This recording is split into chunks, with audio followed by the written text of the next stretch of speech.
I thought I would start tonight by talking about, I think, the funniest story I saw all week. So many of you sent this to me, and it involves a Christian couple that got in trouble this week for basically shilling fake crypto. I don't know if that's if I'm repeating myself there, but basically, remember back in the day when grift loving preachers would con their followers out of millions of dollars by just convincing them to sow a seed into the kingdom? That's the old way of doing things. That's like the Kenneth Copeland way of doing things. Now we've gotten more sophisticated. And so what happened this week is that a Colorado pastor and his wife, they got sued by state officials who said they raised over $3 million from over 300 people for a product that they should have known was basically worthless. So let's start with this. This is Eli and Kaitlyn Regalado. And I'm going to start by telling you what the Colorado officials said about them because it's a lot of crazy stuff. Let me start by showing you this. This is from the Colorado Department of Regulatory Agencies. You could see the headline right here. Colorado Securities Commissioner files complaint against alleged cryptocurrency fraud scheme. And I want to show you this part right here first. Check this out. I know it's tiny font, but see if you could read this with me. The complaint alleges that Regalado, Eli, the guy, targeted Christian communities in Denver and claimed that God told him directly that investors would become wealthy if they put money into index coin. The Regalados had no experience in cryptocurrency, which was clear when a third-party auditor's report allegedly described their index coin code as unsafe, unsecure, and riddled with serious technical problems. Despite that report, the Regalados allegedly continued to promote the index coin as a low-risk, high-profit investment.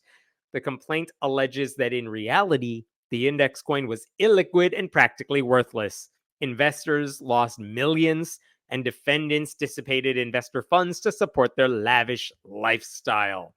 Oh, so much good stuff happening here. It's glorious. To that end, before I move on, I think I need to tell you what their lavish lifestyle looked like, because even that's kind of funny. According to this article from the Denver Post, this is from the state securities commissioner. He wrote, where is it?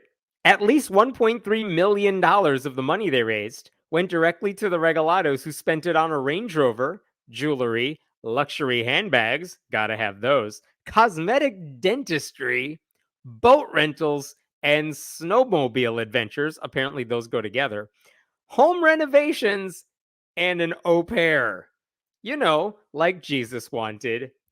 So clearly, these people are just raking in money from a bunch of Christians who are even more gullible than they are, and then using it to fund their lives, which is a thing many pastors do, but these people were dumb about it. I should also show you, this is their church's website, because they don't actually run a physical church. This is Victorious Grace Church. And look, there's a lot of religious-ish things on here, but this is the sort of website you get if you buy a template for a church off of some generic website and like never really fill anything in. Like there's nothing here. There aren't even really many links to anything. It's a bare bones thing. And the reason it's a bare bones thing is because this wasn't a physical church. It was an online only church. And if you go to the church's Facebook page, what you would see, I don't even know if it's still up anymore. All you would see is like every week, Eli, the guy, he would just do a live stream like this and preach for like however long he preached. And that was it. That was their whole ministry. But, you know, even if you do that consistently, you will gain some sort of followers. And because he was gaining followers, he basically told them, I want you to buy this coin. It's called index coin. It's like Bitcoin, but it's not Bitcoin. He also said you can only buy and sell this stuff on the Kingdom Wealth Exchange, which is like the platform you got to use if you want to do any trading. Um, all of this stuff was shut down by government officials on November 1st. And what did Eli Regalado do? He told investors not to panic. He told them, I really believe you're going to see a miracle in very short order. And so the question is, how do you even pull off a scam of this magnitude? Because they actually do have, I'll show you this. They had a website where they discussed all of the updates for index coin, as you could see. And a couple of days ago, when I went through this, I could see every post they made going back over a year. And today, right now, as we're going on it, you can see this is a private space. You have to be invited to this space. My face is covering it up. There you go. Like, you can't see what's on this page anymore because they took down all the posts. They hid it behind like a paywall. They don't want anyone to see what they were telling people. But don't worry, I took screenshots. So among the many, many things they posted, here's the long and short of it. If you read through all the posts that used to be posted on that website, you would see a lot of big technical words that normies would not understand. But if you're someone interested in crypto, you might see a lot of buzzwords. They would use that to bring in supporters. They would sprinkle in some Bible verses here and there, and they basically just told people, trust us. We're pastors. We know what we're doing. Give us your money. Here's an example of a post from 2022. Let me show you this. This is a screenshot I took. Hello, Index Coin family. This is the day the Lord has made. Let us rejoice and be glad in it. We were planning on launching tomorrow, but we're waiting on our business number to be issued. What's a business number? Who knows? Our Singapore legal team, so you know it's serious, informed us we should have the number this week, and then they'll file our exchange paperwork with FinTrack. We need this in order to be licensed to launch. I don't know what that means. Is it legit? I'm not the guy to ask. But this is from 2022, and they did this sort of thing over and over and over, where it's just these updates that just say, hey, we're not ready yet, but our people tell us everything is on track, and don't worry, it's gonna work. Here's another example of a post they made. Check this out. Let me scroll in, and I tried to highlight the stuff that's really interesting here.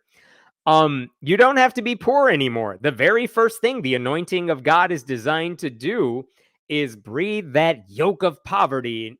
Sorry, what does that say? Does that say breathe? It does say breathe. Break that yoke of poverty in your life. That makes more sense. I'll move my head. So by design, God has provided a way for you to provide for 3 generations. Your grandkids are taken care of. Most of us are scratching it out and feel fortunate to provide for just one, but that is changing. God is raising up a new generation of believers who are willing to stand in faith and take God at his word when he says, oh, but wait, my favorite comes at the bottom here. I saw a post online from a fellow believer who warned his community about this project, saying the math didn't add up.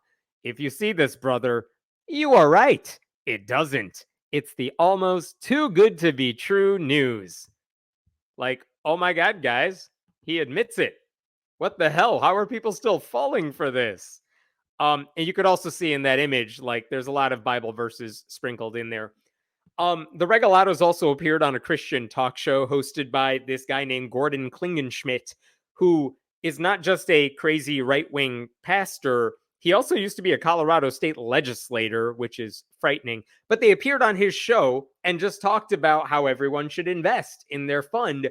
And by the way, that whole episode has also been taken down from YouTube by Gordon Klingenschmidt, who made it private. I don't know why.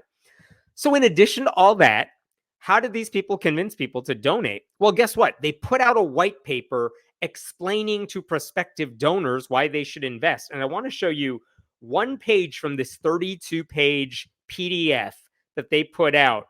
Check this out. This is from this giant document, and it says, if you invested in our coin, look at this, using historical data, if Index Coin had been operational in 2019, The following chart shows the value of the coin then, today, and factoring in future predictions of the crypto market, so you know it's reliable. In 2019, it would have been worth 46 cents, and had you invested then, today it would be worth $9.98. And guess what? According to numbers we pulled out of our ass, in 2028, this coin we just made up is going to be worth $86.44. You thought it was 43 cents. No, it's 86.44. So give us your money. Where did the numbers come from? Who the hell knows? They just made it up. This is a 32-page document explaining why you should give them your money. It gets even worse because at the end of this document, oh my God, you got to check this out. At the end of this document, they have a long list of everyone, like the credits of who's involved in this whole thing. So obviously there's an operations team, the people taking care of all this stuff. At the top of the list, you got Eli Regalado. That makes sense. Sure. Of course he's involved. Then you have his wife, Kaitlyn. Also not weird. She's the co-founder of Index Coin and CEO of Kingdom Wealth Exchange. What are her credentials in that? I have no. She worked as a sales lead in the debt department industry. Okay, let's just make you queen then. Okay, I'm going to scroll down for a second because, okay, other names. Oh, this is interesting. What is this? Oscar. There's a guy on the operations team named Oscar. And by the way, he doesn't have a last name. And also, by the way, we made up the first name. It's a pseudonym. Oscar, like the Bitcoin founders, wishes to remain anonymous, which is really what you want in the guy who wants to take all your money. He has been active in the information technology space for about 30 years. Yeah. And in the crypto space heavily since 2017. Yeah, he got involved with money stuff back in the Trump administration. So ton of experience. Oscar is one of Index Coin's lead developers and an integral partner in our operations team. And you know he's trustworthy, you guys. His name is Oscar.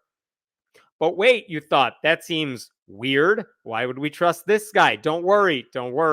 Because in addition to Oscar, there's another pseudonym. There's another dude. His name is Jose. He also has no last name. He also wants to remain anonymous. He's also a lead developer. And his credential is that he's been writing smartphone apps since 2008, which is nice. What has he made? Anything we've heard of? Who knows? If we told you, we have to kill you. He's been active in IT for 30 years. Interesting. That seems like they just copy-pasted from the last guy, bringing his skill set to head the development department for Index Coin. That's great. Okay.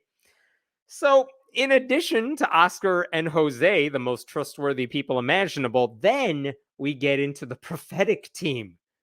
Why do they need a prophetic team to handle your money? I don't know, but I want to scroll down to one person in particular. Where did she go? Who are these people? I don't know. This guy's credential, John Wayne's credentials, they didn't make that up. He's a husband and a dad and a lieutenant for the fire department. So give him your money. Wait, I want to scroll down. That's not the... There we go. Amanda Earhart. I don't know who she is, but let's read her credentials, shall we? As a performer, singer, songwriter, record producer, and entrepreneur, Amanda Earhart has over 24 years of experience writing, performing, and developing talent.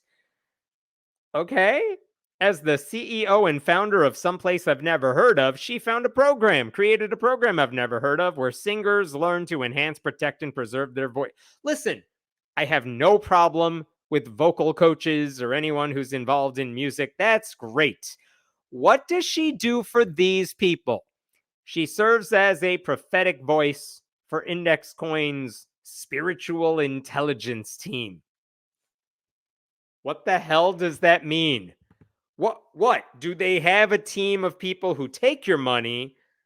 They have a dude who makes smartphone apps, but I don't know what app they need for this. And then they have a singing coach who I think is going to pray for the money to do something, maybe? I don't know. But, you know, it's a 32-page document, so I'm sure it's fine. There's another thing. I don't know where it is in the white paper, but it is somewhere in that white paper where they literally said, like, how do you know you can trust these people with taking your money? Like, don't you need, like any good Ponzi scheme, don't you need a whole bunch of people willing to get on board with this so that everyone's coins become worth something? And the thing they said, and I am quoting this from that white paper, with over 2.18 billion Christians spread across over 200 countries around the globe, the Index platform has as one of its specific aims to become the platform of choice for every believer, while also helping inspire and strengthen their spiritual lives. Their argument for why you should give them your money is, well, there's a lot of Christians in the world, and like all of them are potential clients. And listen, that's a horrible argument. Back in the day when I used to write books, you would have to write, I mean, I'm sure they still do, I just don't write them anymore. You would have to write a proposal. And one of the things in the book proposal is, who's going to buy this book? Who's your target audience? And the answer, like if you ever read anyone's proposal for like a book about atheism, it's, well, there's a lot of atheists out there and they'll all be interested in my book. How many atheists? Interesting question. Well, according to some survey, like 25% of America is a nun. So, like, you know, that's like 80 million potential people who are going to buy my book. And then, of course, the book sells 12 copies because that's not how the math works. But again, that's what these people are doing. And they're taking millions of dollars of your money. They're saying our audience is every Christian ever. And they're all going to remain alive for the duration of this little experiment of ours, obviously.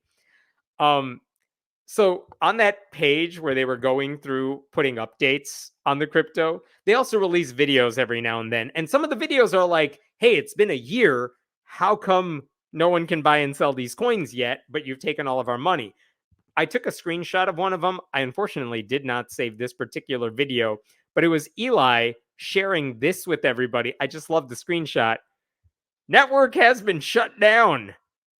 That's it. Not enough stakers to keep it up and running. We don't have finances at this time to keep the servers up and running.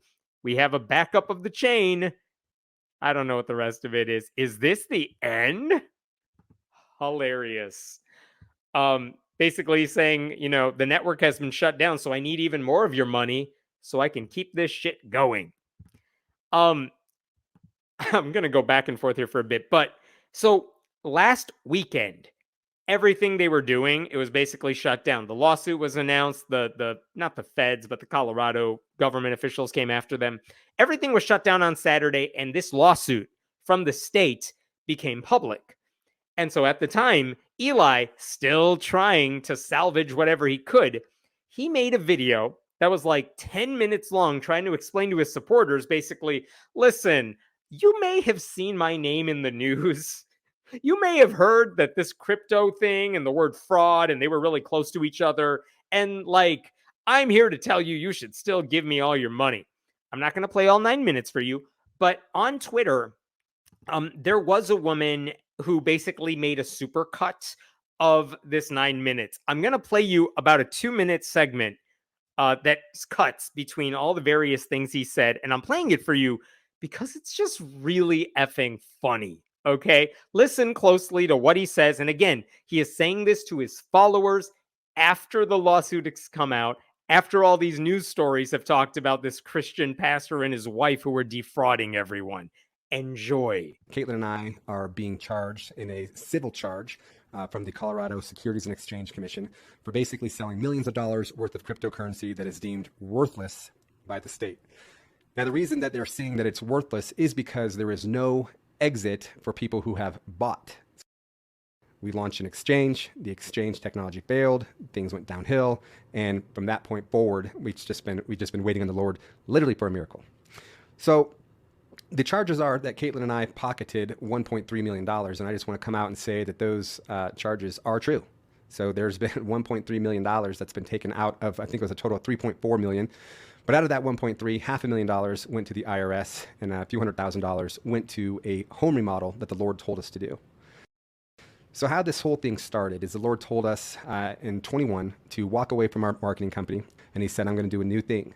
And then he took us into this cryptocurrency. It was a different cryptocurrency other than index coin at the time. Well, that cryptocurrency turned out to be a scam. And so the Lord says, give that to them, but also give them a 10x. And I'm like, well, where's this liquidity going to come from? And the Lord says, trust me. Well, as money is coming in, we would be sowing it. And at first it was hundreds of dollars and thousands of dollars, then tens of thousands of dollars. Money would come in, we tithe, we sow, more money would come in. And so we were just always under the impression that God was going to provide, that the source was never ending, that God was doing a new thing, and that we had nothing to worry about. And we sold a cryptocurrency with no clear exit. We did. We took God at his word and sold a cryptocurrency with no clear exit. And so the prosecutors have to take that and say, these people willingly sold a cryptocurrency with no clear exit. What we're praying for and what we're believing for still is that God is going to do a miracle. God is going to work a miracle in the financial sector. You guys, he admits everything. Like, what the hell? He says it's being called worthless because, like, you can't cash out right now. So, yeah, true. If you listen closely there, he said, you guys, they were saying we pocketed $1.3 million. And look, yeah, that's true. But $500,000 went to the IRS. All right, I guess we'll take your word for that. But then he said a few $100,000 went to a home remodel that the Lord told us to do. So stop being mad that we have really nice toilets and stuff. He did not mention in that video, but the Colorado officials did, that he also took $290,000 and put it into the bank account of his church. And may I remind you, what is his church? It's an online-only church where he just does this. He does a sermon, kind of like the way I'm talking to you now, and he put $290,000 in that bank account. For what? Like a new ring light? I don't know what he wanted. What was he going to do with that money? And then, of course, at the end, he says, God will take care of everything. We're praying for a miracle. Not, I'm sorry, I'm an idiot who doesn't know how to handle any of this. I'm sorry I wasn't upfront with you about the fact that I have no experience. We're just counting on God to do everything. I don't think this was in the supercut, but he did say this in the video. I'm going to quote it because I wrote it down. He said he prayed to God personally and said, Lord, I don't want to do this. I don't know how to do this. I don't have any experience in this industry. I don't know what I'm doing. I don't want to be caught up in something, unquote. And yet he just kept doing it. And his conclusion that he said in the video is either I misheard God or God is still not done with this project. Like, no, you misheard God and then you lied about it to everybody. So according to Colorado, this is what the Colorado official said about, isn't this story hilarious? This is what the Colorado commissioner said. We allege that Mr. Regalado took advantage of the trust and faith of his own Christian community and that he peddled outlandish promises of wealth to them when he sold them essentially worthless cryptocurrencies. New coins and new exchanges are easy to create with open source code. We want to remind consumers to be very skeptical, which is very, very nice of them. The Colorado commissioner also said this, which I found interesting. Before the cryptocurrency was shut down, index coins sold for $1.50 each, payable to Eli Regalado's Venmo account or by wire transfer to Grace-led Marketing's bank account, which, you know, you always want your crypto millions to go into some dude's Venmo. Investors were told that every index coin was worth at least $10, according to the lawsuit, and that there were 30 million such coins in circulation, meaning the company should have had $300 million backing the coins. State investigators instead found 30,000. So again, this is where the fraud part comes in. The Regalados knew, according to the state officials, that they did not have the money to back this stuff up, but they were telling everyone else a lie.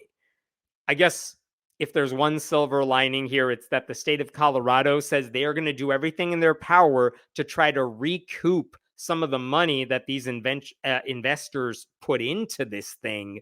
I don't know if they can do it, but let's say that happens. If the state is able to get back some of the money, he would be giving those investors, those Christians, far more than Eli and Kaitlyn Regalado and their promises ever delivered.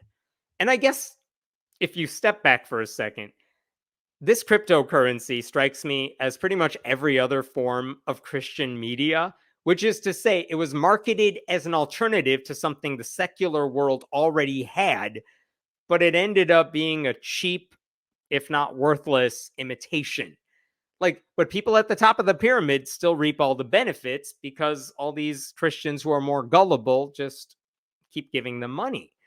And that's to be expected because this is what a lot of churches and church leaders do. They offer the same sort of product in church every week. It may not be called crypto, but usually it is called religion, which is invest in our God and you will be rewarded in the long run. Just keep praying, keep tithing, keep spreading the word, things will get better. Eventually, I mean, not now, but eventually. And some people eventually figure out it's all a scam and they walk away. I'm sure that's a lot of you right now.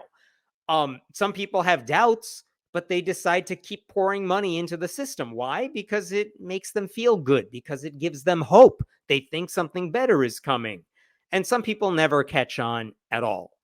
The problem with the Regalados, though, is unlike playing that game in church where that sort of thing is legal, they decided to do a thing that involves actual products, actual physical, tangible products, even though it's digital, where unlike church, you can't just over deliver. Pastors can do that in a church with God. These people cannot do that with crypto because there is some oversight, there is some accountability. They sold an actual product and now they've been caught. So their first court appearance, I think, already happened, but it's been postponed. I think their next court appearance is going to happen early February. Their bank accounts, the Regalados' bank accounts, have been frozen for a couple of weeks. And I think that's to make sure they don't just take whatever money is in there and try to cash it out and, take it to the Cayman Islands or something like that. So we'll follow this story. We'll see what happens. But right now it looks, I feel bad kind of for the people who gave them money because they should know better than trusting someone who just uses God to convince people to trust him. It never works. Sad to see.